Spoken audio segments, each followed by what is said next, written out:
in ways that could lead to a potential career, that could lead to a pathway to college. And so for all those reasons, we're so excited about this project. Director of Youth Development and Leadership at Studio 64, which is an after-school program at Central NIA. It is for young people between the ages of 14 and 21, basically ninth grade through the onset of college.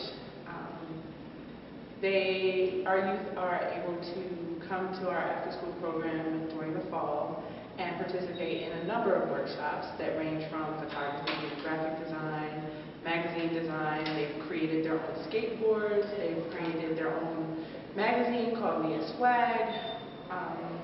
They've done blogs. They write. We have a number of great filmmakers, writers, producers, the whole 9 yards. So anything media related is done at Studio 64 here at Central NIA.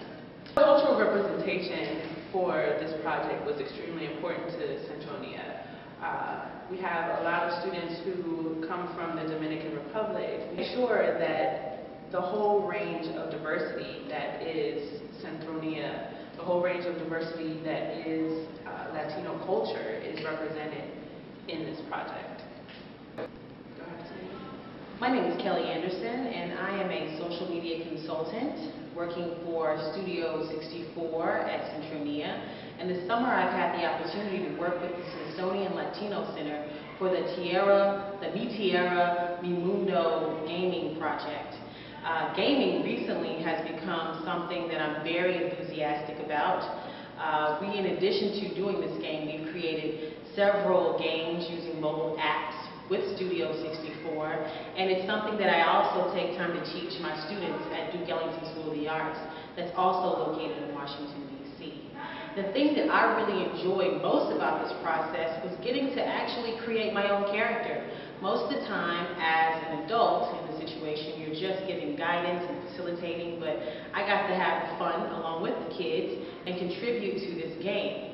That's really important to me because I had an Atari and I was always glazed over, and I've had every game system, and I even already have an avatar in Second Life. So when I heard that they were using Second Life as their environment, I felt right at home with it.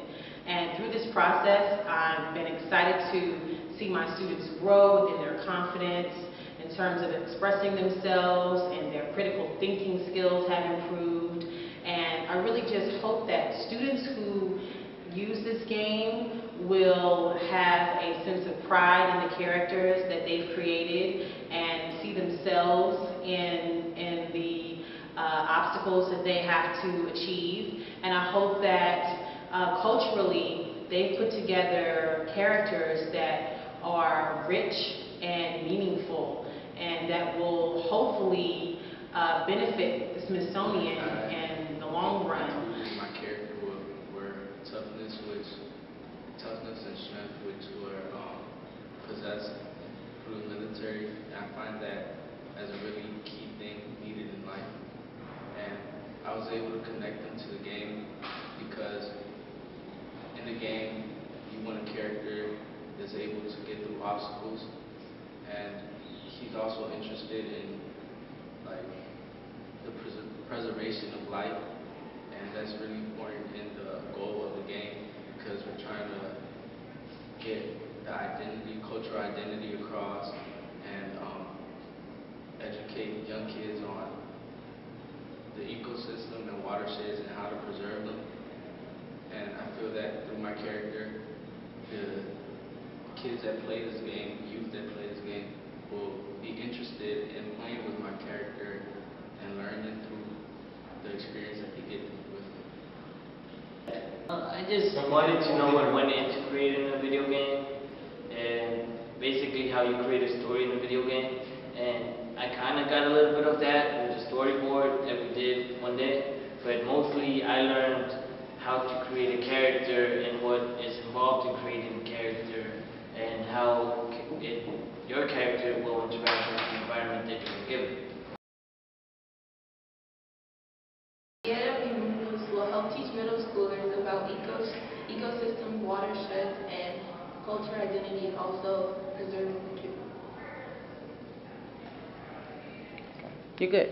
To be able to develop a character in particular was definitely very interesting to come from nothing, except I had a basic understanding of what the environment was in the game, the plot, what the character would do, what his role in the game would be, but I didn't have anything else.